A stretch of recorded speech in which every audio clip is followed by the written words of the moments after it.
দাদু ব্যক্তি ওলিয়া উলিয়াদের মাজার শরীফে গিয়ে সে শরীয়ত বিরোধী কাজ করতে পারে, তার বিরুদ্ধে রুখে দাঁড়ান।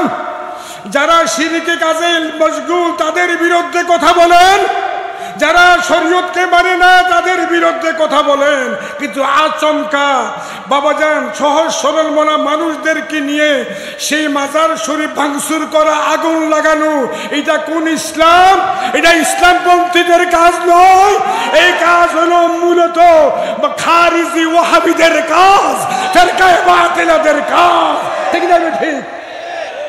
পীর কেবলা যান শাহ সুফি আল্লামা ফরিদপুরি তিনি কি বলতেছেন জানেন? বাবা, আপনারা পীরের দরবারে আসা যাওয়া করেন, পীর আপনাদের মাকসুদ না।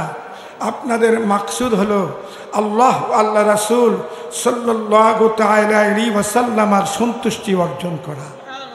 পীর কেবলা যান বলেন, বাবা, চিশতিয়া বলেন, কাদরিয়া বলেন, নকশবন্দিয়া বলেন, মুজাদ্দিদিয়া বলেন, চিশতিয়া সাবরিয়া বলেন, নিজামিয়া বলেন, কালান্দারিয়া বলেন, যত হক্কানি তরিকা রয়েছে সমস্ত তরিকতপন্থীদের একমাত্র আশা ও বাসনা আল্লাহ, আল্লাহ রাসূল সাল্লাল্লাহু তাআলা আলাইহি ওয়াসাল্লামের সন্তুষ্টি অর্জন করা।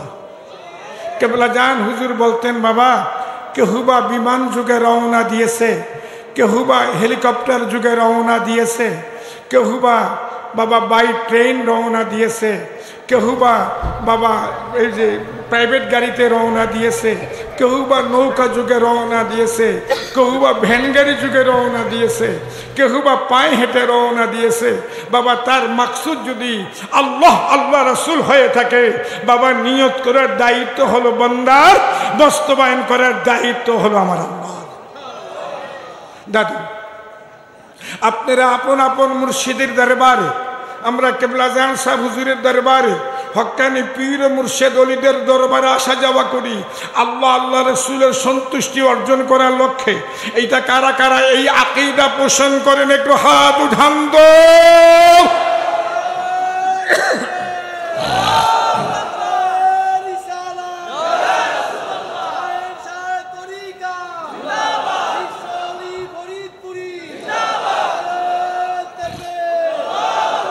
দাদু, পুত পবিত্র কালামে মজিদ ও ফুরকান হামিদ, পুত পবিত্র কালামে কাদিম ও ফুরকান হামিদের পড়ে সেই হাদিস গ্রন্থের পজিশন মর্যাদা, এটার নাম হলো হাদিসে বুখারী শরীফ।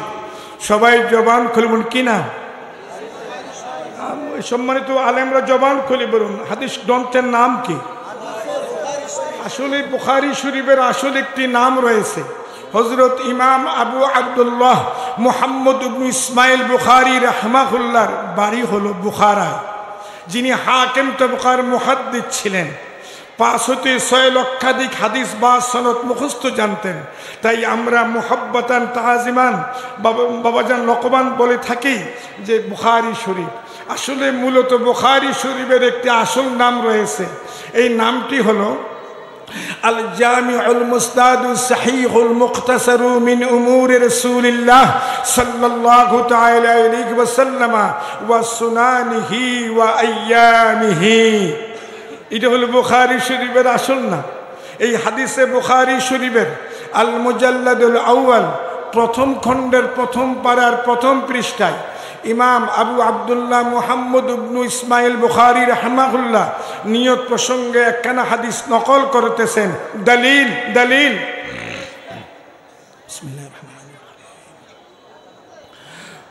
বাবুন কাইফা কানা বাদুল ওয়াহয়ি ইলা রাসূলিল্লাহ সাল্লাল্লাহু তাআলা আলাইহি ওয়াসাল্লাম ওয়া কাউলিল্লাহি তাআলা আযজা ওয়া জাল্লা ইন্না আওহাইনা ইলাইকা কামা আওহাইনা ইলা নূহিন ওয়ান النبيين من بعده وبه قال حدثنا الحميدي قال حدثنا حسين قال حدثنا يحيى بن سعيد الأنصاري قال أخبرني محمد بن إبراهيم التيمي أنه سمع علقمة بن وقاص الليثي يقول سمعت عمر بن الخطاب رضي الله تعالى عنه على المنبر يقول سمعت رسول الله صلى الله تعالى عليه وسلم يقول إنما الأعمال بالنيات وإنما لامرئ ما نوى فمن كانت هجرته إلى دنيا أو يصيبها أو إلى امرأة ينكحها فهجرته إلى ما هاجر إليه رواه البخاري দাদু দয়াল নবীজি ঘোষণা দিচ্ছেন ইন্নামাল আমালু বিন্নিয়াত মানুষের যাবতীয় আমল সমূহ নিয়তের উপর নির্ভরশীল মানুষের যাবতীয় আমল সমূহ কিসের উপর নির্ভরশীল পীর কেবলা জান এই প্রসঙ্গে একদিন বলতেছেন বাবা যার ঈমান যত বেশি সুন্দর তার নিয়ত সমূহ তত বেশি সুন্দর যার নিয়ত সমূহ যত বেশি সুন্দর তার আমাল সমূহ তত বেশি সুন্দর পীর কেবলা জান তিনি কিন্তু আরবি ফার্সি উর্দু বাংলা ইংরাজি নাগরি উর্দুর উপরে অগাধ নলেজ রাখতেন আর তথাকথিত অচেতন লোকদের মন্তব্য হলো তিনি লেখাপড়া জানতেন না তিনি এই অ্যারাবিক লাইনে তিনার জ্ঞান শূন্যের কোঠা দাদু কেবলা জান হুজুর যে শতাব্দী অনন্য একজন জ্ঞানী ছিলেন এবং মুসলিম দার্শনিক ছিলেন কবিও ছিলেন তার একটা বাস্তব প্রমাণ রেখে গেছেন কেবলা জান হুজুরের 23তম নসিহত খণ্ডগুলো একদিন কোনো একজন বিশিষ্ট আলেমে দ্বীন তিনি শেখুল হাদিস আমার অনেক জুনিয়র আমাকে বলতেছে হুজুর তিনার অনেক শব্দ আমি নিজেই তা লুগাত খুলে যদি লুগাত নিয়ে ঘাটাঘাটি করি বিশেষ করে লিসানুল আরব বা লুগাতে কেশোয়ারি তাহলে অনুসন্ধান পাই তিনি তো সাধারণ আলেম ছিলেন না তিনার ভাষার ভঙ্গিতে বোঝা যায় তিনি জ্ঞান সমুদ্রের ডুবুরি ছিলেন শরীয়তের আলেমেরা জাগতিক আলেমেরা মানবের মেধা যখন এলোমেলো হয়ে যায় মানুষের বুদ্ধি যখন এলোমেলো হয়ে যায় এই বুদ্ধির মধ্যে যখন পোকামাকড় আক্রমণ করে তখন সে দাদু পাগলের মতো হয়ে যায় জাগতিক এলেম তার থেকে অনেক দূরে চলে যায় আর যেই ব্যক্তি আল্লাহর প্রদত্ত এলেম অর্জন করেছে সেই এলেমের স্থায়িত্ব আছে ঠিক না ঠিক শুধু শরীয়তের আলেমদের এলেমের স্থায়িত্ব নাই আপন দেহ এই আপন দেহ আর রূহ আপন দেহটা হলো শরীয়ত আর রূহটা হলো এটাই হলো মারফত ঠিক না ঠিক বুখারী শরীফের প্রথম খণ্ডের কিতাবুল ইলমের মধ্যে দয়াল নবী রাসূল পাক সাল্লাল্লাহু তাআলা আলাইহি ওয়াসাল্লামের ইরশাদ ফরমান বাবু কওলিন নবী সাল্লাল্লাহু তাআলা আলাইহি ওয়াসাল্লাম তাওসাউফ নিয়ে অনেক ধরনের মন্তব্য রাখে অনেক ধরনের মন্তব্য করে আপনারা শুনলে ব্যথা পাবেন আজ হতে প্রায় 40 বছর পূর্বে দিনাজপুর পার্বতীপুর রেলওয়ে জংশন সংলগ্ন জ্ঞানাঙ্কুর হাই স্কুল ময়দানে কেবলা জান সাহেব হুজুরের হুকুমে সেখানে এখানকার এলাকার মুমিন সুন্নি তরিকতপন্থী জাকেরা আশিকান রাজিমুশান ইসলামী প্রোগ্রাম করেছিল সেখানে আমার খেদমতে একটা প্রশ্ন করা হলো হুজুর বর্ধমান থেকে তথাকথিত এক মৌলবী এসেছিল সে বক্তব্যে বলেছে যে মারফত ধরিও না মারফতের অপর নাম হলো মরার পথ এবং সেই ধরনের মন্তব্য করেছে যে হানাফি মাযহাবের লোকেরা এরা হলো 4 আনা মুসলমান 16 আনা মুসলমান নয় আরো মন্তব্য করেছে আমি আমার হাতের লাঠি দিয়ে কুকুর তাড়াতে পারি রাসূলুল্লাহ কি তা পারেন এগুলো কি মুমিনের মন্তব্য না মুনাফিকের মন্তব্য এগুলা কি মুমিনের আকীদা না মুনাফিকদের আকীদা? তাদের থেকে সদা সর্বদাই আমাদেরকে সাবধান থাকতে হবে। যদিও আমাদেরকে আগুনে পড়তে হয়, কিন্তু আমাদেরকে ঈমান আকীদাকে অগ্রাধিকার দিতে হবে। মনে রাখবেন, জনশক্তি কিন্তু মূলত বিজয়ের উৎস নয়, টাকা পয়সা বিজয়ের উৎস নয়। বিজয়ের উৎস হলো ঈমান। দাদু দয়াল নবীজি ঘোষণা দিচ্ছেন, অবশ্যই মারফত হলো অন্তরের ক্রিয়া। সুবহানাল্লাহ। মারফত আছে কিনা? এলমে লাদুনি আছে কিনা? যে এলেম শিক্ষা দেওয়ার জন্য আল্লাহর নবী, আল্লাহ রাসূল এবং উলুল আজম পয়গম্বরদের মধ্যে অনন্য ব্যক্তিত্ব, যিনি কালিমুল্লাহ লকবে ভূষিত ছিলেন, হযরতে মূসা আলাইহিস সালাম, তিনাকে আল্লাহ পাক পরওয়ারদিগার আলম বিশেষ এলিম যার কাছে রয়েছে তার সন্ধানে পাঠিয়েছিল। সুবহানাল্লাহ। যখন সংক্ষেপে বলছি, সময় কম, প্রথমে সালাম কালামের পরে যখন মূসা আলাইহিস সালাম তিনার কাছে আবেদন নিবেদন করলেন, তিনি আল্লাহ পাকের পক্ষ থেকে আপনি যে বিশেষ এলেম প্রাপ্ত হয়েছে তার থেকে আমাকে আপনি শিক্ষা দিবেন কি? উত্তরে বলতেছেন হযরত খাজা খিজির আলাইহিস সালাম, আউযু বিল্লাহি মিনাশ শাইতানির রাজীম, বিসমিল্লাহির রহমানির রহিম। ওয়ালা ইন্নাকা লান তাসতাতিআ মা'ইয়া সাবরা। আল্লাহু আকবার। বাজান হুজুর আমাদেরকে শিক্ষা দিয়েছেন আমরা যেন হুজুরিল কলবে নামাজ আদায় করি। দাদু আমরা যখন তাকবীরে তাহরিমা বলে আল্লাহু আকবার বলে নামাজ শুরু করব, আমাদের জন্য অপরিহার্য আমাদের দিলে যেন আল্লাহ আল্লাহর কথা স্মরণ থাকে। ঠিক না ঠিক? ইবলিস শয়তান কি চায়? খবিশ শয়তান কি চায়? হ্যাঁ, খবিশ শয়তানের কাজই তো হলো কুমন্ত্রণা দেওয়া। আর কেননা দুনিয়ার প্রত্যেকটা মানুষের সাথে একটা কারিন নামক শয়তান রয়েছে। এই কারিন নামক শয়তানের কাজ হলো বনি আদমদেরকে কুমন্ত্রণা দেওয়া এবং বিপদগামী করা, জাহান্নামমুখী করা। দরবারে রিসালতে নবীজি যখন বললেন দুনিয়ার প্রত্যেকটা মানুষের সাথে একটা কারিন নামক শয়তান আছে, তখন বলছে ইয়া রাসূলুল্লাহ আপনার সাথে আছে? নবীজি বলতেছেন আমার সাথে যে কারিন নামক শয়তান ছিল এটা এখন মুসলমান হয়ে গেছে, এটা মুমিন হয়ে গেছে, আমার সাহাবী হয়ে গেছে। এখন সে শুধু আমাকে সুপরামর্শ দেয়। আলহামদুলিল্লাহ। আফসোস তথাকথিত কিছু সংখ্যক মুনাফিক আছে, বলি কি জানেন, রাসূলুল্লাহকে আমাদের মতো সাধারণ মানুষ বলবো না, জিন বলবো নাকি? রাসূলুল্লাহকে আমাদের মতো সাধারণ মানুষ বলবো না, ফেরেশতা বলবো নাকি? নাউযুবিল্লাহ। তাদেরকে জানিয়ে দিন আমার দয়াল নবীজি মানব সুরতি ছিলেন, বাশারি সুরতি ছিলেন, এর মধ্যে কোনো সন্দেহের অবকাশ নেই, কিন্তু মগর আপনার আমার মতো সাধারণ মানুষ নয়।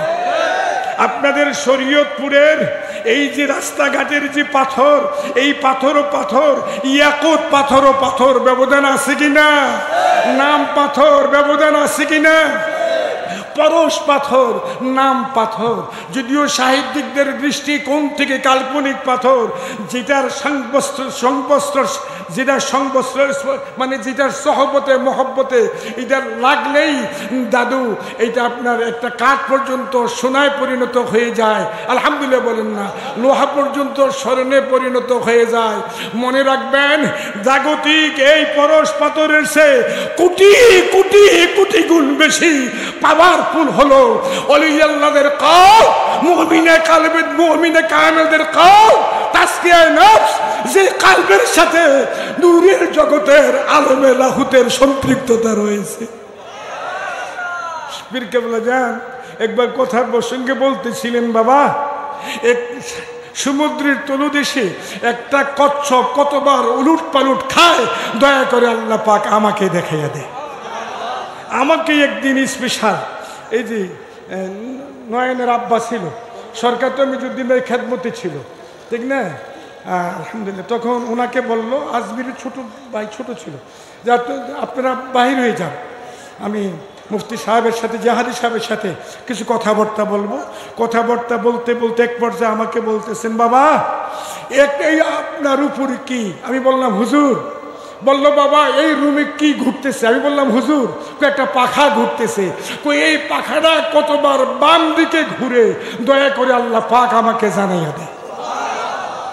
দাদু, তিনি এমন একজন আল্লাহর ওলি ছিলেন, তিনার জবান মুবারকে কোনোদিন কোনো হক্কানি পীর মুর্শিদের বিরুদ্ধে গীবত শুনি নাই।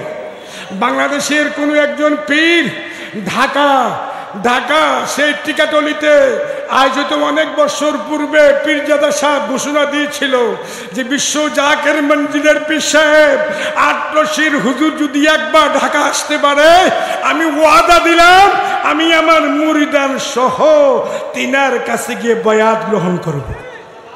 হুজুর কেবলা যান ঢাকা গেলেন। ঢাকা যাওয়ার পরে কেবলা যান হুজুরের খেদমতে ওই বক্তব্যের উপরে নালিশ হলো। নালিশ হওয়ার বলতেছে, বাবা সে তো আমার বয়সে ছোট, ওনার আব্বাজান আমার সমবয়সী মানুষ, ছেলে মানুষ, শরীরে শক্তি আছে, বাবা অনেক কথা বলে ফেলছে, বাবা এটা ক্ষমা করে দেওয়া যায় না? হয়তো বা সে ভুল করতে পারে, আমি তো তাকে ভুল বুঝতে পারি না। বাবা এক একজন এক একভাবে ইসলামের খেদমত চালিয়ে যাচ্ছে, যাদের আকীদা ভালো তাদের সাথে আমি একমত। সুবহানাল্লাহ। এখন চিন্তা করে দেখেন, যার মর্যাদা যত বড় তার হিসাব তত বড়, যার মর্যাদা যত বড় তার বিনয়ের গভীরতা তত বড়। কার বিরুদ্ধে গীবত করতেছো? গীবত করে সামাজিক পর্যায়ে, রাষ্ট্রীয় পর্যায়ে অরাজকতা সৃষ্টি করার পায় তারা চালাচ্ছ। মনে রাখবা, আল্লাহর বন্ধুদের সাথে, আল্লাহর ওলিদের সাথে বিরুদ্ধাচরণ করে, বিয়াদবি করে অতীতে কেউ বাঁচতে পারে নাই, ভবিষ্যতেও পারবে না। যাদের তাকদীর ভালো, আল্লাহ জাল্লা জালালুহু ওয়া আম্মা নওয়ালুহু যাদের উপরে দয়া করেন, অর্থাৎ রহমতে কামেলা বর্ষণ হয়, তাদের দ্বারাই সম্ভব আল্লাহ রাসূলের প্রশংসা করা। আপনারা অনেকেই জানেন, দয়াল নবী রাসূল পাক সাল্লাল্লাহু তাআলা আলাইহি ওয়াসাল্লাম আসহাবে কেরাম রিদওয়ানুল্লাহি তাআলা আলাইহিম আজমাইনদের মধ্যে হতে অনন্য একজন সাহাবী ছিলেন, যিনি আরবি ভাষায় কবিতাকারে হামদ শরীফ ও নাত শরীফ অর্থাৎ আল্লাহ রাসূলের প্রশংসা করতেন। ইসলামের চিহ্নিত দুশ্মন, মুমিন মুসলমানদের চিহ্নিত দুশ্মন, তাদের বিরুদ্ধে কবিতা রচনা করতেন। যেই কারণে দয়াল নবী রাসূল পাক সাল্লাল্লাহু তাআলা আলাইহি ওয়াসাল্লামের হুকুমে মসজিদে নববী শরীফের জন্য, ওই সাহাবীর জন্য অর্থাৎ হযরত হাসান ইবনে সাবিত রাদিয়াল্লাহু তাআলা আনহুর জন্য দরবারে রিসালতে, দরবারে নবুয়তে মসজিদে নববী শরীফে একখানা মিম্বর তৈয়ার করা হয়। যেই মিম্বর শরীফে দাঁড়িয়ে দাঁড়িয়ে তিনি আল্লাহ রাসূলের হুকুমে আল্লাহ রাসূলের প্রশংসা করতেন। বুখারী শরীফের হাদিসের দ্বারা প্রমাণ, দয়াল নবী রাসূল পাক সাল্লাল্লাহু তাআলা আলাইহি ওয়াসাল্লাম তার জন্য খাস করে দোয়া করতেন। দলিল আল্লাহুম্মা আইয়িদহু বিরূহিল কুদুস। দলিল, আই আল্লাহ রূহুল কুদুসের মাধ্যমে, জিবরিল আলাইহিস সালামের মাধ্যমে তাকে সাহায্য করুন, অর্থাৎ হাসান ইবনে সাবিতকে সাহায্য করুন। আমাদের পীর কিবলা জান শাহ সুফি আল্লামা ফরিদ থুরি কুদ্দাসা সিররুল আজিজ বিশ্ব জাকের মঞ্জিল দরবার শরীফে কিবলা জান হুজুর নসিহত প্রসঙ্গে বলতেছিলেন, বাবা দুরূদ শরীফ সালাত ওয়া সালাম পাঠ করার পাককালে, আল্লাহ রাসূলের প্রশংসা করার পাককালে হুদুরিল কালবে চেষ্টা করবেন আল্লাহর প্রশংসা করতে। আর বিশেষ করে দয়াল নবীজির প্রশংসায় যখন মশগুল হয়ে যাবেন, নবী পাকের মোহব্বতের বাণী যখন শুনবেন বা শোনাবেন, তখন আপন দিলটাকে রওজায়ে আতহার মুখী করে রাখবেন। তখন দেখা যাবে রাসূলে পাক আপনার অধিক মহব্বতের কারণে ফেরেশতার মাধ্যম লাগবে না, আপনার দুরূদ শরীফের আওয়াজ সরাসরি শুনতে পাবে। তাই দাদু আমাদের জন্য অপরিহার্য।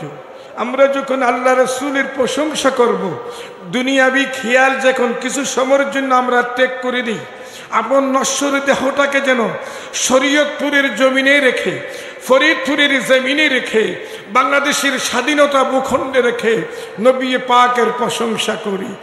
বালাগাল উলা বিকামালিহি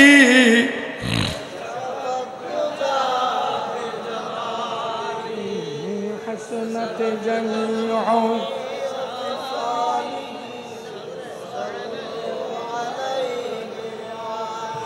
নবিয়ুন আযীমুন খুলুকু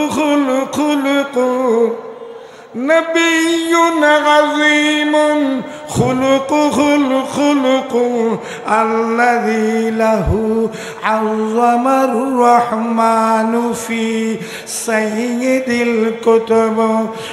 কোরআন সুন্নাহ ইজমা ওয়া কিয়াস ভিত্তিক যে শিক্ষা, এই শিক্ষার বিরুদ্ধে যে কথা বলবে তারাই হলো প্রকৃত বেদাতি।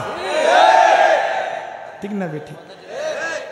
একদিন নয়, 2 দিন নয়, 1 সপ্তাহ নয়, 2 সপ্তাহ নয়, 1 মাস নয়, 2 মাস নয়, 1 বৎসর নয়, 2 বৎসর নয়, 1 যুগ নয়, 2 যুগ নয়, প্রায় অর্ধ শতাধিক বৎসর পর্যন্ত কেবলা জান হুজুর নিশির শেষ ভাগে সুখের শয্যা ছেড়ে দিয়ে, আরামের ঘুমকে হারাম করে দিয়ে জাকিরিন আশিকিন মুমিন মুসলমানদের খেদমতে এই আহ্বান করতেন। পীর কেবলা জান কি বলতেন আমি সংক্ষেপে বলছি, সময় কম।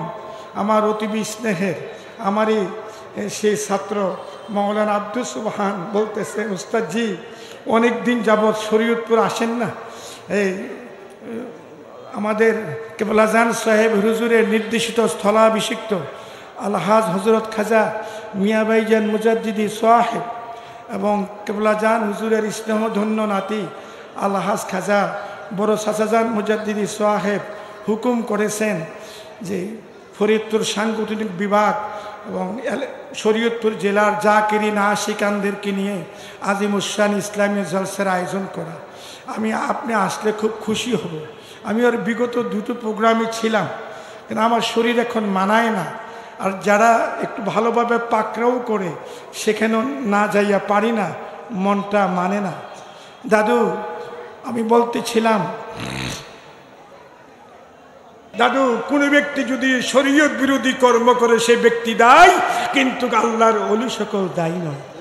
আল্লাহ না করুক আপন দেহের মধ্যে যদি কোনো অপবিত্র জিনিস লেগে যায়, দাদু মাথায় যদি কোনো পোকামাকড় হয়, মাথা কেটে ফেলে দিবেন না এটা পরিষ্কার করবেন? তাদের কথা হলো যে না, যেখানে অপবিত্র জিনিস লাগবে শরীরে সেটাকে কেটে ফেলে দাও। আমরা তো বনি ইসরাইলের লোক নই, আমরা নবী আখিরি জামান উম্মতে মুহাম্মাদি, আমরা হলো নবী পাকের উম্মত। ঠিক না ঠিক? দাদু কেউ যদি শরীয়ত বিরোধী কাজ করে সে ব্যক্তি দায়ী নয়, ব্যক্তি দায়ী কিন্তু আল্লাহর ওলি সকল দায়ী নয়। হাদিসে কুদসির মধ্যে আমার আল্লাহ ঘোষণা দিচ্ছেন, মান আদালি ওয়ালিয়ান ফাকাদ আযানতুহু বিল হারব। যেই ব্যক্তি আমার ওলিদের সাথে দুশ্মনী পোষণ করে, আদাউতি পোষণ করে, আমি আল্লাহ তার বিরুদ্ধে জিহাদ ঘোষণা করি। দাদু হযরত সুলাইমান আলাইহিস সালাম, কি নাম বলুন তো? আওয়াজ করবেন কি না? আল্লাহ পাক পরওয়ারদিগার আলম তাকে নবুয়তের সাথে সাথে তাম পৃথিবীর বাদশাহীও প্রদান করেছে। ঠিক না বেঠিক? তিনাকে আল্লাহ পাক অসংখ্য নিয়ামতের অধিকারী করেছিল। আল্লাহু আকবার বলুন। এর মধ্যে অনন্য একটি নিয়ামত কি জানেন? আউযু বিল্লাহি মিনাশ শাইতানির রাজীম, বিসমিল্লাহির রহমানির রহিম। وقال يا أيها الناس علمنا منطقة الطير إلى آخر الآية। সূরা নামাল উল্লেখ আছে। আল্লাহু আকবার বলেন। সুলাইমান আলাইহিস সালাম বলেছিলেন, ওহে লোক সকল, আমাকে উড়ন্ত পাখির ভাষা শিক্ষা প্রদান করা হয়েছে। সুবহানাল্লাহ। কি যেই পাখিগুলো উড়ে, এই উড়ন্ত পাখির ভাষা শিক্ষা প্রদান করা হয়েছে। সুবহানাল্লাহ বলেন। কে বলতেছেন? হযরত সুলাইমান আলাইহিস সালাম বলতেছেন। আল্লাহ পাক পুত পবিত্র কালামে মাজিদের মধ্যে তিনি ঘোষণা দিচ্ছেন। এখন উম্মতে মুহাম্মাদির মধ্যে আল্লাহু আকবার এই ভাষা, এই পশু পাখির ভাষাও বুঝতো অসংখ্য ওলিয়া উলিয়া ছিল। সুবহানাল্লাহ বলেন না। এর মধ্যে হযরত আব্দুল্লাহ ইবনে আব্বাস রাদিয়াল্লাহু তাআলা আনহুমাকে একদা কিছু সংখ্যক ইহুদিরা এসে 7টি প্রশ্ন করলো। আওয়াজ করে বলুন, কয়টি প্রশ্ন করলো? 7টি প্রশ্নের মধ্যে 7 নম্বর প্রশ্ন ছিল যে তিতির পাখি, কি পাখি? তিতির পাখি কি বলে? হযরত আব্দুল্লাহ ইবনে আব্বাস রাদিয়াল্লাহু তাআলা উত্তরে বলতেছেন, তাফসীরে মাযহারির মধ্যে উল্লেখ রয়েছে, দলিল দলিল আর রহমানু আলাল আরশি ইস্তাওয়া, দয়াময় দয়াময় দয়াময় আরশের উপরে অধিষ্ঠিত। সুবহানাল্লাহ। যাও, আমি বয়ান শেষ করে দিচ্ছি। আল্লাহ যদি বাঁচিয়ে রাখে আবারও দেখা হবে। বয়ান শেষ করার পূর্বে মৌলানা আব্দুল সুবহান একটা কথা বলে যায়, দল যার যার আহলুস সুন্নাত ওয়াল জামাত সবাই, দল যার যার ইসলাম সবাই, ঠিক না? ঠিক। পীর যার যার আহলুস সুন্নাত ওয়াল জামাত সবাই। আহলুস সুন্নাত ওয়াল জামাতের আকীদাধারী কিভাবে নির্ণয় করবেন? যারা আহলে বাইতের উপরে অগাধ প্রেম ভালোবাসা রাখে। সুবহানাল্লাহ বলেন। সাথে সাথে আসহাবে কেরাম রিদওয়ানুল্লাহি তাআলা আলাইহিম আজমাইনদের উপরে অগাধ ভালোবাসা রাখে। সাবধান, যদি কোনো ব্যক্তি প্রত্যক্ষ বা পরোক্ষভাবে নবী পাকের কোনো এক সাহাবীর বিরুদ্ধে কথা বলে, তার ইহকাল বরবাদ, পরকাল বরবাদ। এটি হলো আহলুস সুন্নাত ওয়াল জামাতের আকীদা। এই আকীদায় পীর কেবলা জান আমাদেরকে শিক্ষা দিয়েছেন। আমিন।